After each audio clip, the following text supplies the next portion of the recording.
भाजप आमदार जयकुमार गोरे यांनी उद्धव ठाकरे यांच्यावर टीका करत म्हटलं, 15 मिनिटात पूरस्थितीची पाहणी केलेल्यांनी आम्हाला शिकवायची गरज नाही. सांगली जिल्ह्यातील पूरग्रस्त भागात पाहणी दरम्यान त्यांनी हे वक्तव्य केलं. गोरे यांच्या मते प्रत्यक्ष मदत आणि पुनर्वसनाच्या कामात सहभागी होणाऱ्यांनीच परिस्थितीचे गांभीर्य समजावे. त्यांनी ठाकरे यांच्यावर केवळ फोटो सेशनसाठी आलेल्या नेत्यांचा उल्लेख करत टीका केली.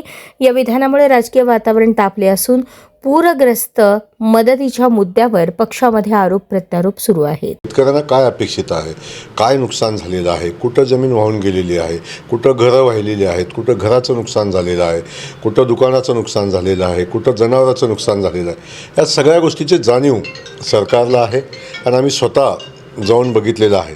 त्यामुळं 3 तासात 5 जिल्ह्याची पाहणी, त्यातलं मला वाटते 2.25 तास तर हेलिकॉप्टरमध्ये गेले असतील. उरलेल्या 15 मिनिटात आपल्या महाराष्ट्राच्या दुष्काळाची पाहणी केलेल्या लोकांनी आम्हाला शिकवायची आवश्यकता नाही.